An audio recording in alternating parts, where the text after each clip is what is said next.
마태복음 26장 69절로 우리 75절까지 교독으로 해보겠습니다.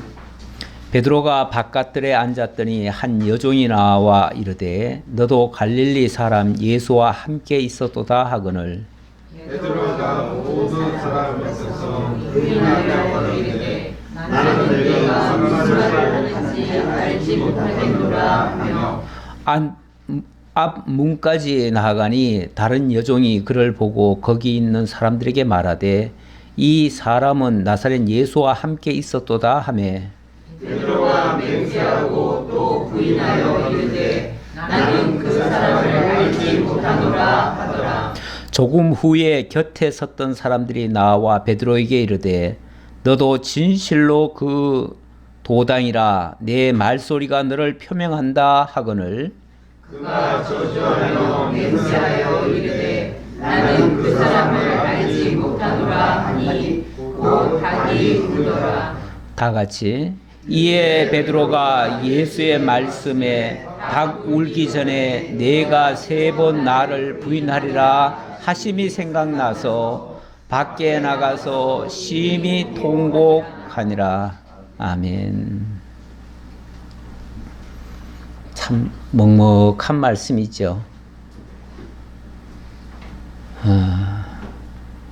예수님을 3년간 따라다닐 정도뿐만 아니라 예수님이 늘 예수님이 가시는 곳이면 어디라도 데리고 다니셨던 3명의 제자 가운데 수제자라 일컬어지는 베드로가 이런 모습을 띠고 있네요. 참으로 안타까운 이야기입니다. 이 말씀을 보면서 천하의 베드로 같은 사람도 이렇게 3번이나 부인하면서 심지어 저주까지 했다고 하는데 나 같은 자가 어떻게 이 베드로보다 더 우월하게 믿음을 지키며 신앙의 정절을 지키며 하나님 앞에서 정말 깨끗하게 정직하게 의롭게 살아갈 수 있겠는가? 그야말로 하나님의 은혜가 아니면 도무지 하나님 앞에 설 수 없는, 오히려 그렇게 큰 소리 치면 더 연약함을 보여줄 수밖에 없는 그런 존재임을 고백하지 않을 수가 없습니다. 마태복음 26장 전체는 유월절 어린 양 제물로 준비되시는 그리스도 예수에 대한 증거의 말씀입니다. 예수께서는 유월절 전날 양 잡는 날에 잡히셨고 한밤중에 열린 불법 공회에서 모진 고문과 신성 모독죄라는 죄명을 뒤집어 쓰게 됩니다. 그 과정에서 다른 사람은 다 버릴지라도 나는 절대로 예수를 버리지 않겠다라고 가장 큰 소리를 쳤던 베드로가 공회에 구경꾼으로 와 있습니다. 마당에서 불을 쬐며 어찌 될까 궁금해서 구경하고 있다가 결국은 3번이나 부인하는 이런 비참한 모습을 보이게 되어집니다. 그런데 이렇게 되어지는 것 역시 성경을 이루고 또 예수님께서 말씀하신 그대로 되어진다는 사실이 너무나 놀랍습니다. 인간적으로는 도저히 용납할 수 없는 그런 일들인데 결과는 하나님의 말씀대로 되어지더라 그 말이죠. 그래서 우리는 하나님의 지혜에 감탄하지 않을 수가 없습니다. 우리 의지로 되어지는 것이 아니고 하나님의 말씀대로 하나님의 지혜대로 되어진다는 사실이 말씀을 보는 내내 놀랍기만 합니다. 예, 69절 말씀. 예, 지금 제사직을 준비하기 위해서 제물로 준비되어지고 제물이 되어지시는 그런 장면입니다. 예, 베드로가 주님 경고대로 3번 부인했다고 하는데요. 예, 근데 요 장면이 사실은 뭐 여기 본문에만 있는 게 아니라 누가복음, 마가복음, 요한복음에도 다 있습니다. 다 있어서 이 내용들을 조금 더 참고해서 살펴보니까 그 당시 상황을 좀 더 리얼하게 볼 수가 있는데요. 일단 요한복음의 기자가 이 장면을 뭐라고 기록을 해놨느냐 하면 이렇게 기록했네요. 시몬 베드로와 또 다른 제자 한 사람이 예수를 따르니 이 제자는 대제사장과 아는 사람이라 예수와 함께 대제사장의 집들에 들어가고 베드로는 문 밖에 서 있는지라. 대제사장을 아는 그 다른 제자가 나가서 문 지키는 여자에게 말하여 베드로를 데리고 들어오니. 예, 이 본문에서는 베드로가 적극적으로 예수님이 어떻게 될까 하고 궁금해가지고 찾아온 것 같은데, 사실은 베드로가 자기 발로 순순히 걸어서 왔다기보다는 요한의 손에 끌려가지고 마지못해서 온 것 같아요. 마지못해서. 와가지고도 문 밖에 서 있었대잖아요. 못 들어오는 거예요. 못 들어와요. 문 밖에서 구경하고 있어요. 소식은 궁금한데 예수님이 어떻게 될까 궁금은 한데 겁이 나서 도저히 그 안에 들어가질 못하고 있는 거예요. 그러니까 여기 그 다른 제자라는 말은 사실 요한입니다. 요한인데 이 요한이 저렇게 밖에 있으면 어떡하냐. 그래서 안으로 들어와야지 하고서 한 요정을 보냈대요. 그러니까 이 제자는 대제사장과 아는 사람이래요. 그러니까 이 사람은 그냥 대제사장 그 안으로 그냥 쑥 들어온 거예요. 들어왔는데 베드로가 안 들어오는 거예요. 안 들어오니까 한 사람을 보내가지고 빨리 데려와라. 그래가지고 마지못해 온 거예요. 마지못해. 그러니까 여기 온 것도 뭐 대단한 공로가 있는 게 아니고 어쩔 수 없이 어찌 보면 끌려오다시피 했으니 정말 벌벌 떨고 있는 거죠. 벌벌 떨고 있어요. 그런 상태에서 지금 베드로의 모습을 보니까 참 비겁하기도 하고 그렇습니다. 그때 베드로가 바깥들에 앉았더니 여전히 바깥들에 있었다 그러잖아요. 그러니까 안으로 아마 오라고 해가지고 오기는 왔는 모양인데 저 바깥에서 그냥 구경하고 있는 거예요. 근데 한 여종이 가까이 오더니만 하는 말이 너도 갈릴리 사람 예수와 함께 있었지? 라고 묻는 거예요. 그러니까 베드로가 모든 사람 앞에서 부인하여 이르되 나는 네가 무슨 말을 하는지 알지 못하겠노라. 능청은 나는 네가 무슨 말을 하는지 너 지금 무슨 소리 하는데 그 무슨 소리냐? 무슨 말인지조차도 못 알아듣겠다는 식으로 얘기해요. 능청 부리는 거죠. 예. 그러면서 앞문까지 나아가니 그랬잖아요. 앞문까지 왜 나가요? 아마 슬금슬금 도망간 것 같아요. 슬금슬금 도망. 그랬더니 다른 여종이 그를 보고 거기 있는 사람들에게 말하되 거기 있는 사람. 그러니까 여종이 그를 보고 거기 있는 주변 사람들한테 다 듣도록 얘기한다라는 거죠. 다 듣도록.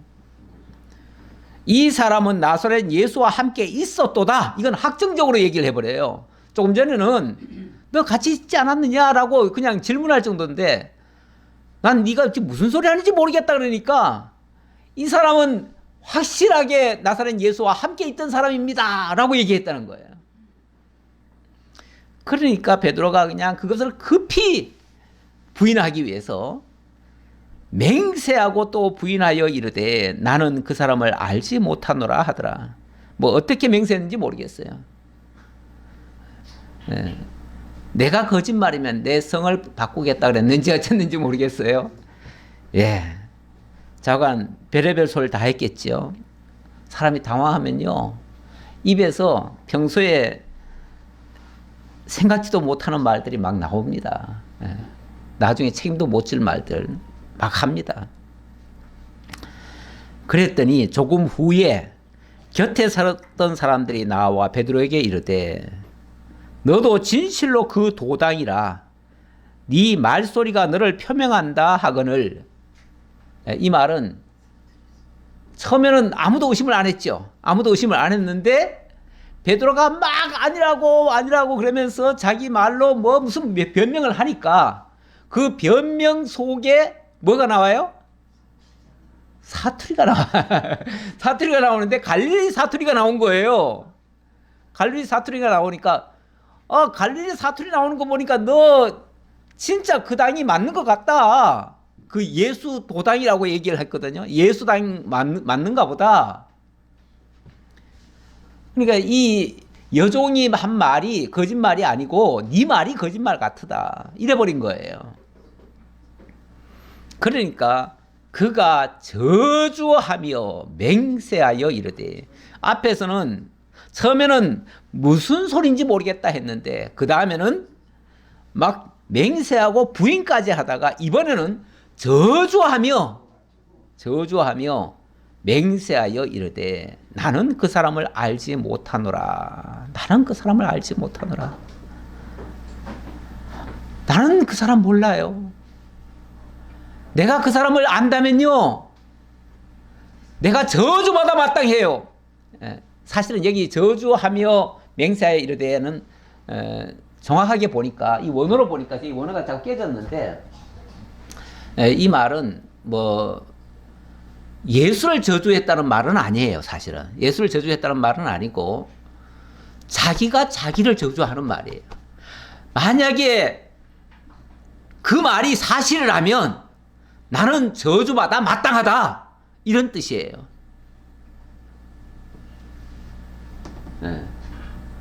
그러니까 내 말이 거짓말이라면 난 저주받겠다. 이렇게, 이것도 무서운 말이죠. 이거 굉장히 무서운 말이에요.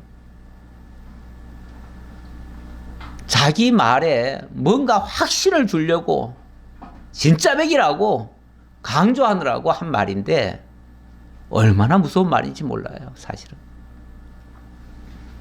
근데 이 말 끝에 곧 닭이 울더라 그랬는데, 곧 닭이 울더라. 여기는 그냥 곧 닭이 울었다 그러는데, 사실은 이 이야기를 할 때요, 이 말을 할 때에 순간적으로 예수님을 바라본 거예요. 바라봤는데 예수님도 베드로를 바라보셨다라는 말이 있어요. 사실 다른 성경에 보니까 서로 얼굴이 딱 마주친 거예요. 딱 마주친 거예요. 사실 얼마나 놀랬겠어요. 조금 전까지는 예수님을 어떻게 쓰든지 안 보고 그냥 결과만 어떻게 될까, 그것도 마지못해 끌려오듯이 왔는데 결과만 보고 가려고 했는데 갑자기 닭 소리가, 닭도 사실은 한 번 울었다는 게 아니에요. 2번 울었대요. 2번. 종합하면 그렇다는 얘기예요. 2번째 울 정도면요, 그 전에도 아마 닭이 한번 울었을 거예요. 그게 또 경고예요. 야, 닭 울면은 너 3번 부인한다고 했는데 닭이 2번 울면은 완전히 네가 이제 3번 부인하는 꼴이 되는데,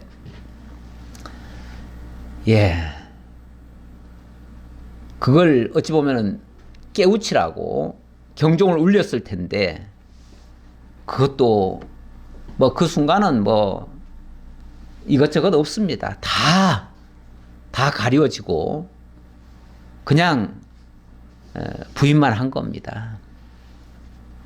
이에 베드로가 예수의 말씀에 닭 울기 전에 네가 3번 나를 부인하리라 하심이 생각나서 밖에 나가서 심히 통곡하니라. 심히 통곡하니라. 밖에 나가서 그 길로 바깥으로 뛰쳐나갔겠죠. 뛰쳐나가서는 펑펑 운 거죠.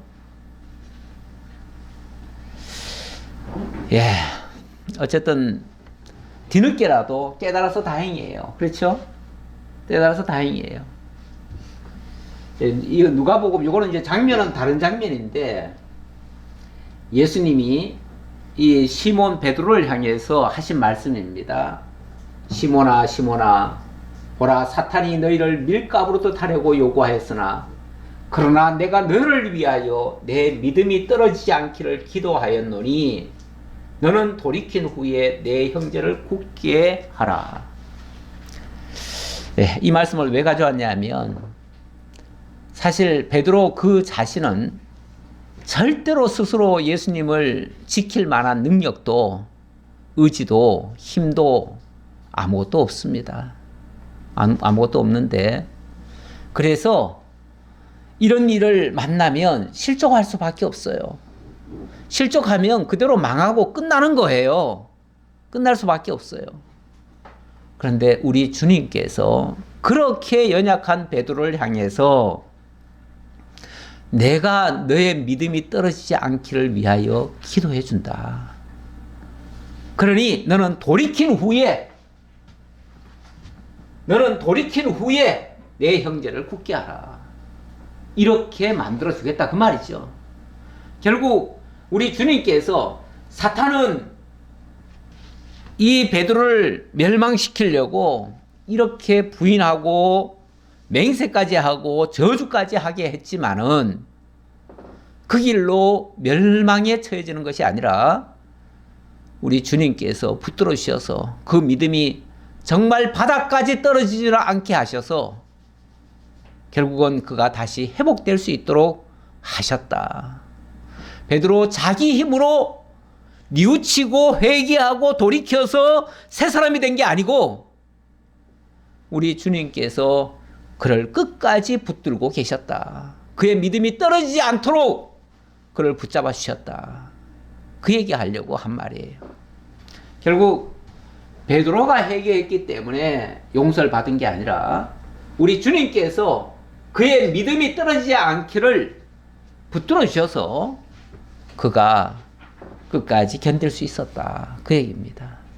자기는 10번도 더 부인할 수밖에 없는 존재인데 우리 주님이 붙들어 주니까 그가 다시 새 사람으로 바뀌어지더라. 그 말이죠.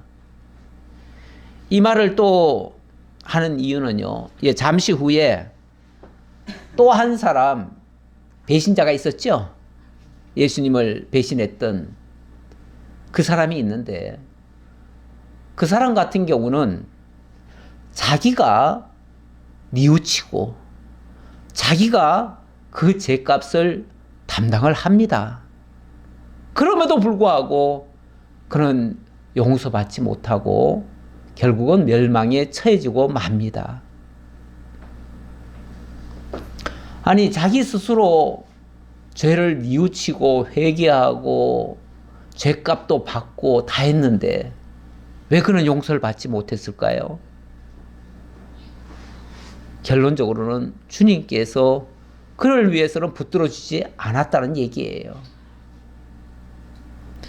그는 차라리 나지 아니하였으면 더 좋을 뻔하였다. 이렇게 말씀하셨지요.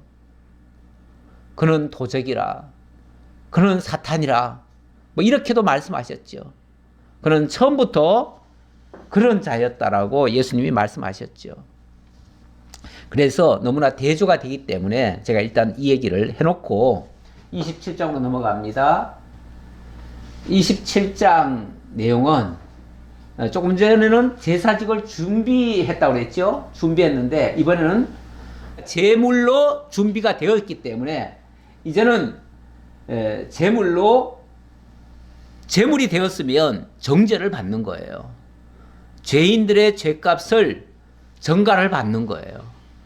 정가받는 그런 의식, 그리고 하나님 앞에 온전히 제물로 바쳐지는 내용, 이렇게 연결이 되어질 겁니다. 그래서 27장 1절로 26절까지는 제물로 정죄되는 그 과정을 소개하고 있습니다. 자, 27장 보겠습니다. 1절로 2절에서는 예수께 대한 불법 재판과 총독 빌라도에게 넘겨지는 장면이 나오고요. 이건 이제 정죄돼야 돼요. 정죄되는 장면. 그리고 가룟 유다는 예수의 정죄됨을 보고 스스로 목매어서 죽습니다. 그리고 예수는 대적의 고발에 한마디도 대답을 안 하십니다. 그대로 받아들이시는 거죠. 정죄를 하는데 그 정죄를 받아들이신다 그 말이죠. 그리고 예수는 백성의 요구로 정죄를 받고 죽음에 넘겨지는 이런 장면입니다. 자, 일단 1절로 2절에서는 한밤중에 재판이 열려요. 재판이 열리는데 공회가 열리죠. 공회가 열리는데 이거는 명백한 불법 재판입니다. 그리고 그 사형 선고를 내려놓고 그것을 사형 집행권이 자기네들에게 없기 때문에 그 집행해 달라고 총독 빌라도에게 넘기는 장면, 이런 내용이 소개되고 있습니다. 새벽에 27장 1절입니다. 새벽에 모든 대제사장과 백성의 장로들이 예수를 죽이려고 함께 의논하고 결박하여 끌고 가서 총독 빌라도에게 넘겨주니라. 일단 공회라고 하는 것은 모든 회의가 그렇습니다. 모든 회의가 아주 특히 중요한 회의 같은 경우는 그렇습니다. 반드시 사전에 공지를 해야 됩니다. 그래서 날과 시간과 장소와 이런 것들을 다 특정을 해야 돼요. 그래 놓고 안건에 올려서 모든 사람이 그것을 충분히 이해하고 그 회의에 참석을 해서 함께 결의했을 때 그것을 합법적이라고 그럽니다. 그걸 합법적이라고 그러고 갑자기 아무런 말도 없다가 갑자기 뭔가를 갖다가 상정을 해가지고 막 불같이 판결을 내려가지고 그것도 그 정한 시간이라는 게 다 있거든요. 근데 그 정한 시간 외에 하는 것들은 다 불법입니다. 특히 공회라고 하면 모든 사람이 함께 참여할 수 있는 낮 시간에만 그것이 열려야 정상입니다. 물론 비상시는 밤에도 열릴 수 있겠지만 그거는 진짜 전쟁이 나기 전에는 그렇게 할 수는 없죠. 근데 어쨌든 한밤중에 새벽에, 그러니까 예수님이 잡힌 시간이 새벽 시간이거든요. 새벽 시간에 잡혔는데 새벽 시간에 그 시간에 공회가 열려요. 이게 가능한 일입니까?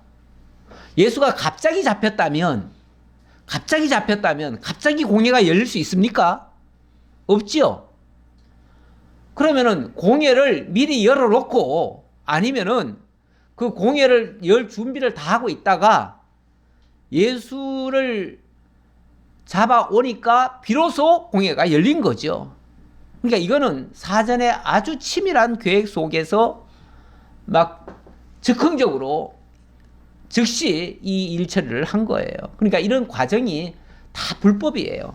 그래서 불법 공회다 이렇게 얘기를 하는 겁니다. 불법 재판이다 이렇게 얘기할 수밖에 없어요. 결국은 죄인들이 의로운 자를 재판하는 모습이에요. 자, 이렇게 해서 한밤중에 재판을 열었습니다. 사실 재판 연 얘기는 앞에 있었죠? 앞에 있었어요. 그래가지고 그 앞에서 회유하고 뺨을 때리고 이게 이제 일종의 고문 아닙니까? 고문하고 또 거짓 증인 들이대가지고 어거지로 죄를 만들었죠. 그래서 마지막에는 신성모독죄에 해당한다. 신성모독죄라고 하는 것은 다른 형벌이 없습니다. 무조건 사형이에요. 사형이에요. 다른 죄라고 하는 것은 보통 보면은 징역 최고 사형 아니면 징역 몇 년 이하 이런 식으로 보통 얘기를 하죠. 보통 얘기할 때 보면. 근데 이 신성모독죄라고 하는 거는 사형 외에는 없습니다. 그러니까 아예 사형에 넘길 수밖에 없도록 그렇게 죄를 만들어 놓습니다. 제가 이제 시편을 가져왔는데 시편 가져온 것은 예수님이 이 말씀을 그대로 인용을 하셔요. 이 말씀을 인용을 하시기 때문에 이 말씀이 시편에 다윗이 이렇게 찬양을 했는데 이 다윗의 찬양이 단순한 자기 이야기가 아니라 자기를 통해서 하나님이 미래에 하고자 하시는 것을 예언하게 하신 거예요. 그래서 이 내용을 우리가 한번 볼 필요가 있는데요. 나는 사랑하나 그들은 도리어 나를 대적하니 나는 기도할 뿐이라. 내가 사랑을 하는데 사랑을 받는 자가 끊임없이 나를 미워하고 나를 대적한다면 다른 무슨 뾰족한 수가 있나요? 기도할 뿐이죠. 다윗은 정말 나라에 대한 충성과 왕에 대한 충이 있었어요. 오로지 정말 하나님을 경외하고 하나님 경외하는 마음으로 나라에 충성을 하고 의로운 일만 하기를 힘썼는데 그들은 오히려 자기를 대적했어요. 그게 무슨 이유가 있는 게 아니에요. 그들이 악으로 나의 선을 갚으며 미워함으로 나의 사랑을 갚아싸우니 악인이 그를 다스리게 하시며 사탄이 그의 오른쪽에 서게 하소서. 그렇게 하는 자라면 틀림없이 그 옆에 사탄이 있어가지고 사탄의 조종을 받고 그렇게 했을 것이다. 그 얘기죠. 그렇죠. 사탄의 조종을 받지 않고야 그럴 리가 있나요? 어떻게 나는 끊임없이 사랑하는데 어떻게 나를 끊임없이 대적을 할 수가 있어요? 사탄의 조종을 받으니까 그렇게 하겠지요. 그가 심판을 받을 때 죄인이 되어 나오게 하시며 그의 기도가 죄로 변하게 하시며 그의 연수를 짧게 하시며 그의 직분을 타인이 빼앗게 하시며, 여기 이 말씀 그의 직분을 타인이 빼앗게 하시며, 여기에 이제 사도행전 1장 2장인가에 보면은 그 가룟 유다가 자살을 합니다. 목을 매달아 죽습니다. 그리고 땅에 떨어졌는데 창자가 터져가지고 아주 비참한 그런 결말을 맺게 되어집니다. 이게 이제 이 말씀대로 됐다는 얘기예요. 이 말씀대로 되고, 그리고 그의 직분은 다른 사람이 맡게 되어집니다. 그래서 12 사도들 중에서 한 명이 거리가 된 거죠. 거리가 된 것이 다른 사람에 의해서 대치가 되어지는데 그 대치되는 사람이 바로 사도 바울이죠. 사도 바울. 사도 바울은 예수님 살아 생전에는 직접 예수를 따라다녔던 제자는 아니었습니다. 그래서 그의 사도성을 의심하는 사람들도 있긴 있는데 예수님께서 직접 다메섹 도상에 사울 앞에 나타났죠. 나타나가지고 사울아 사울아 네가 어찌하여 나를 핍박하느냐, 당신 누구십니까? 그랬더니 나는 네가 핍박하는 예수다. 그러면서 내가 너를 지금부터 나를 증거하는 증인으로 삼겠다. 이방인에게 나를 증언할 증인으로 삼겠다. 예수님이 직접 그렇게 임명을 한 겁니다. 쉽게 말하면 임명을 해가지고 그 순간부터 이 사울이 꼬꾸라지고 그가 사울이 바울로 이름도 바뀌어지고 그가 아라비아 광야에 내려가서 3년간 정말 예수님과 교통을 하지요.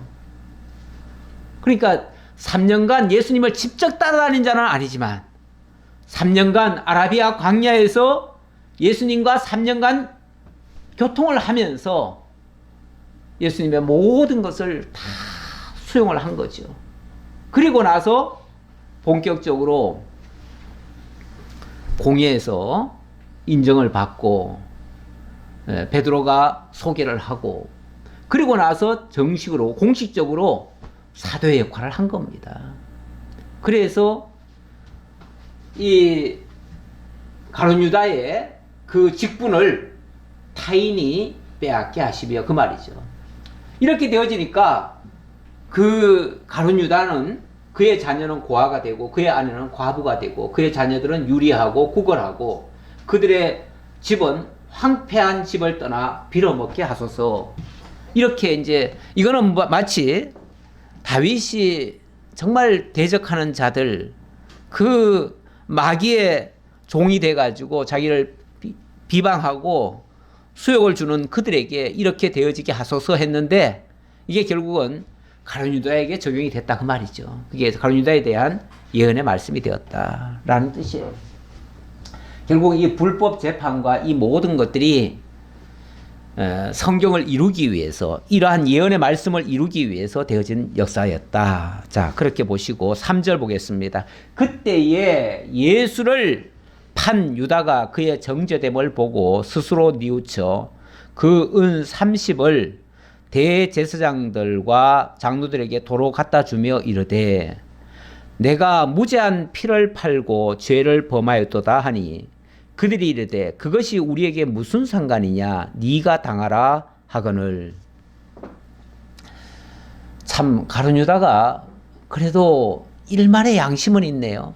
네. 원래 인간이요, 기본적으로 양심이라는 게 좀 있습니다. 안 믿는 사람도 기본적으로 양심은 있어요. 물론 그 양심이 선한 양심이냐 악한 양심이냐는 또 다음 문제예요. 우리 성경에는 또 선한 양심 이런 표현이 있지요. 예, 우리가 예수를 발견하고 하나님을 믿는 자들은 그 양심이 선한 양심으로 바뀌어지는 거예요. 그런데 기본적인 그 양심은요, 어찌 보면 그것도 좀 뭐라고 할까요? 사악해진 거죠. 양심은 있는데 그게 악해졌어요. 또 아니면 둔감해졌어요. 그래서 그 양심에 화인을 맞았다, 또 이런 표현도 있어요. 양심에 화인을 맞으면 완전히 무감각해진 양심이 돼버리죠. 기본적으로는 어쨌든 양심이라는 게 있는 것 같긴 해요. 예. 지금 가룟 유다도 최소한의 그 양심이 있으니까 스스로 뉘우쳤대잖아요. 이거 보면 근본적으로 악한 사람은 아닌 것 같은데, 그럴 수도 있죠. 근본적으로 악한 사람은 아닌 것 같은데, 그런데 어쨌든 결국은 사단에게 종노릇을 하니까, 사단이 시키는 대로 하니까 이렇게 악한 죄에 빠지더라. 우리도 그렇다고 볼 수 있습니다. 왜 세상에서도 예수는 안 믿지만 좀 착한 사람들이 있잖아요. 그래서 저 사람은 법이 없어도 살 사람이야, 이런 사람이 있잖아요. 누가 봐도 참 착한 사람이야. 저 사람이 예수만 믿으면 아주 최고인데 예수를 안 믿으니까 참 안타깝다, 이렇게 생각하시는 분들도 있잖아요. 그렇죠? 예수만 믿으면 100점짜리인데 예수를 안 믿어서 50점밖에 안 되는 사람도 있긴 있어요. 그런 사람도 최소한 기본 양심은 있는 사람들이에요. 자, 어쨌든 인간적으로 보면 그렇게 다른 사람은 다 떠나도 나는 절대로 예수님 버리지 않겠습니다 했던 베드로보다는 좀 신사적인 것 같아요. 안 그런가요? 베드로는 얼마나 비겁했습니까? 얼마나 비겁하게 그렇게 정말 안 오려고 하는 걸 끌고 왔더니 그냥 또 말 한마디에 도망가려고 했던 사람 아닙니까? 그러다가 못 도망가니까 결국은 부인하고 저주까지 했던 이런 베드로에 비하면은 그래도 양심을 좀 보인 그런 사람이라서, 인간적으로, 제가 이 말을 하는 것은 결코 유다를 두둔하려는 얘기는 아닙니다. 두둔하려는 건 아니고, 그러니까 인간적으로 우리가 평가하고 인간적으로 판단할 얘기는 아니다. 자, 이 얘기하려고 하는 말이에요. 인간적으로 보면 유다가 어쨌든 정죄됨을 보고 스스로 뉘우쳐 그 돈 30냥을 대제사장과 장로들에게 도로 갖다 줬대요. 이 정도 보면은 그래도 좀 정직함도 있잖아요. 어쨌든 그 30냥 자기가 받은 거 나 한 푼도 안 썼어요. 이거 도로 갖다 드릴 테니까 제발 좀 없던 걸로 좀 물려주세요. 이렇게도 얘기를 했어요. 네, 그러면서 또 하는 말이 이르되 내가 무죄한 피를 팔고 죄를 범하였도다. 자기 죄도 알잖아요. 그렇죠? 내가 무죄한 피를 팔았다. 정말 예수가 죄인이 아닌데 그냥 내가 어찌 보면 너무 그냥 감정이 격해서 그 순간을 못 참아서 충동심에 내가 그만 이렇게 예수를 팔았는데 곰곰이 생각해 보니 내가 잘못했어. 이렇게 지금 뉘우친 거 아닙니까? 그리고 예수가 죄인이 아니라는 사실을 얘기하잖아요. 그렇죠? 그렇게 얘기를 했더니 그들이 이르되 그것이 우리에게 무슨 상관이냐? 네가 당하라. 예, 그렇죠. 이놈들이야 뭐 원래 예수를 잡아 죽이려고 했는데 자기 손으로 누구든지요 뭐 복수를 한다든지 뭐 할 때요 그런 막 미워가지고 어떻게 했으면 좋겠다라는 생각을 가지는데 차마 자기 손으로 피를 묻히기는 싫어요. 그런데 누군가 좀 해줬으면 좋겠어. 내가 미운 놈 누군가 좀 죽여줬으면 좋겠어. 내가 미운 놈 누군가 좀 잡아다가 좀 감옥에 쳐넣었으면 좋겠어. 근데 정작 내 손으로는 못해요. 겁이 나서도 못하고요. 나중에 화가 당할까봐도 못하고요. 그래서 모두가 다 머뭇머뭇거리고 있는데 가룟 유다가 나서 준 거예요. 그러니 그 돈 30냥 몇 푼 되지도 않는 거 그거 주면서 그래 이거 받고 네가 하려면 하고 왜냐면 그 가치가 없어요 사실은. 그렇게 했더니 덥석 받은 거거든요. 그때는 막 미워가지고 그렇게 한 거예요. 미워서. 예수가 자기 안 알아준 거에 대한 미움. 그런 것들이 있었는데 정신 차리고 보니까 내가 미친 짓을 했구나. 정말 예수가 죄가 없는데 저렇게 사형 선고를 받게 했으니 이거 어떻게 하냐. 이거 빨리 물릴 수만 있으면 물려야 된다. 그래가지고 다급한 마음에 쫓아와가지고 돈을 도로 갖다 주면서 제발 좀 없던 걸로 해주세요 하니까 그게 우리에게 무슨 상관이 있느냐? 네. 우리가 이건 책임질 일도 아니고 우린 상관없다 이러면서 그냥 발뺌을 하지요. 네가 당하라. 네가 한 거 아니냐? 네가 한 거 맞지요. 맞기는.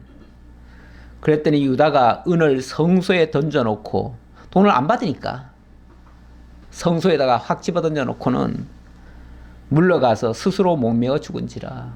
도저히 자기도 스스로를 용납을 못하겠는가 봐요. 그래서 스스로 목매어 죽었대요. 비참한 거죠. 비참했는데 이게 결국은 조금 전에 본 것처럼 그 성경이 이루려고 이렇게 된 거예요. 성경에 그렇게 예언이 돼 있어가지고 그거 이루려고 그렇게 된 거예요. 이거는 사도행전 1장 16절 말씀인데 이것도 똑같은 그 말씀이고 그것을 인용한 말씀인데요. 그렇게 됐다는 거 하는 말이에요. 형제들아 성령이 다윗의 입을 통하여 예수 잡는 자들의 길잡이가 된 유다를 가리켜 미리 말씀하신 성경이 응하였으니 마땅하도다.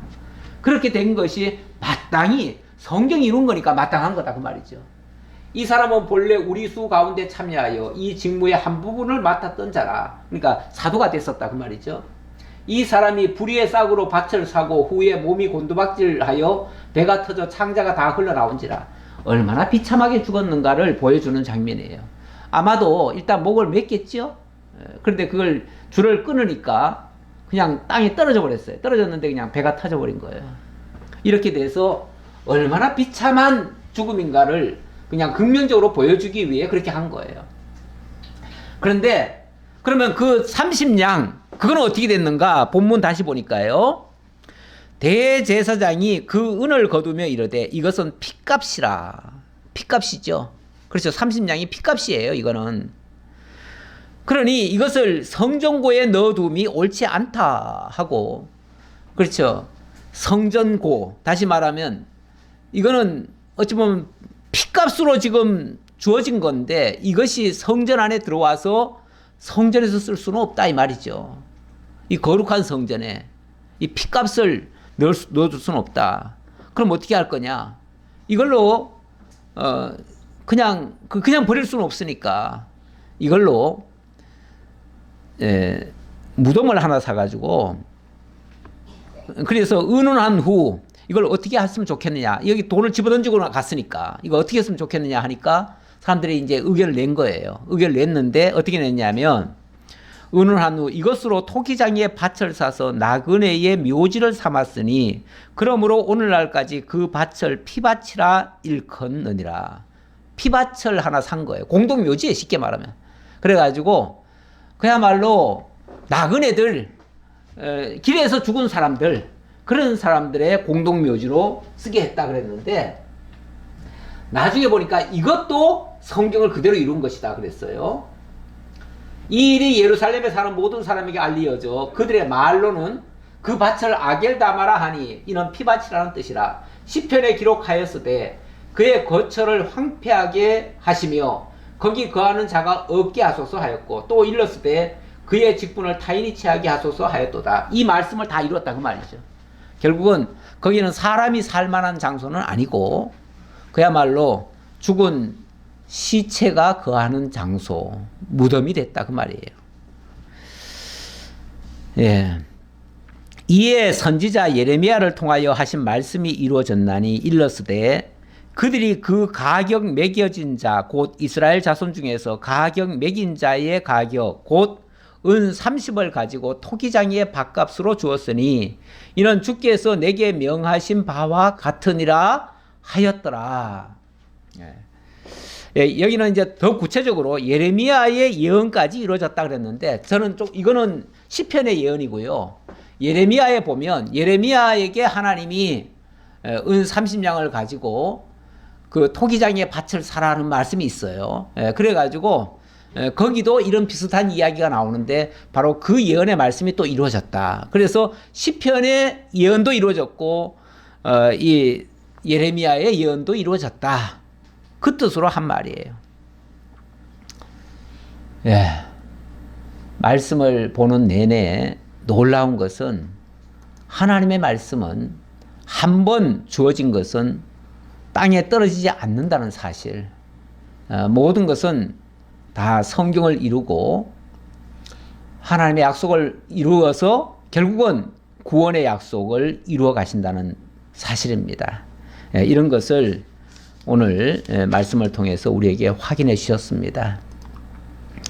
그래서 어떻게 보면은 참 안타까운 일들인데 그 안타까운 일들이 결국은 성경을 이루고 예수가 그리스도이심을 확증해주고 그 말씀대로 그리스도께서 십자가에 못 박혀 죽으심으로 온전히 자기 백성들의 구원까지 이루어지게 되어진다라는 사실, 그 내용을 확인하게 되어집니다.